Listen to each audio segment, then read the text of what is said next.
Alors, je m'appelle Michel Moine, je représente la famille Moine, je travaille avec mes fils qui sont mes successeurs, maintenant je suis à la retraite. Nous sommes exploitants agricoles, une ferme traditionnelle, et puis tout à fait par hasard, la rhubarbe est arrivée sur à la suite d'une rencontre, est arrivée sur notre ferme, alors avec pour but de la vendre en frais, et on a essayé quelques tonneaux pour disons, pérenniser une activité qui existait sur les fermes vosgiennes et dans les familles vosgiennes depuis la nuit des temps. C'était un breuvage qui était qualifié de ou somptueux ou bien pas très réussi. C'était fait d'une façon empirique et toutes les familles avaient donc faisaient ce breuvage-là pour faire de l'autoconsommation, donc c'était jamais pour vendre.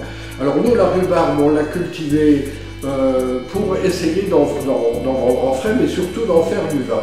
Et pour en faire du vin de qualité, nous sommes allés voir les gens de la station œnotechnique de Champagne, à Épernay, qui se sont pris d'une complicité amicale à notre égard et nous ont donné toutes les indications qu'il fallait. On avait commencé avec 2 tonneaux pour nous, mais il y en avait beaucoup trop. On a commencé à le vendre et on a vu que ça se vendait bien. Donc voilà, on a décidé d'en faire un peu plus, d'aller vers 3000 bouteilles pour pouvoir amortir les coûts des conseils et des analyses de la station œnotechnique de Champagne. Si bien que nous sommes arrivés à avoir un très beau résultat.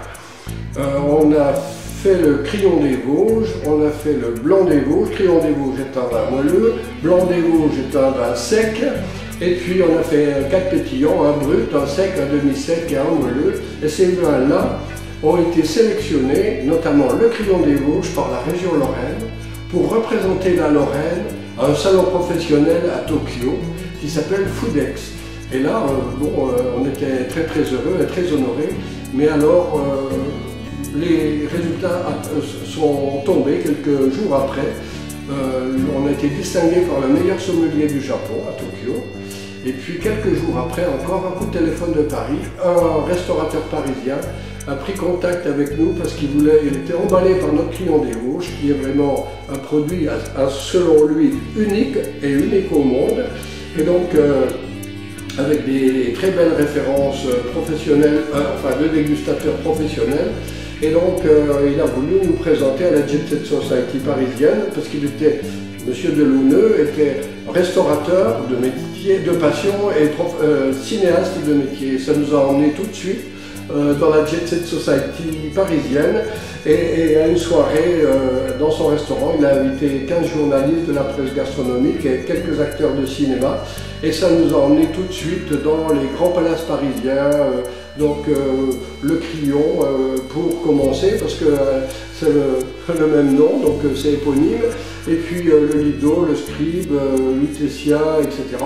Donc selon la presse anglaise, selon French News, nous serions le leader mondial. C'est pas difficile, on ne se connaît pas ou pas vraiment de concurrent avec notre niveau de spécialisation et l'offre dans cette variété, l'offre importante dans la gamme de variétés, toutes issues de la rhubarbe qui est cultivée. La rhubarbe, vous savez, ça pousse naturellement, donc sans intervention de produits chimiques, c'est simplement des composts issus de la ferme qui en assure la croissance et la pérennité de la plante.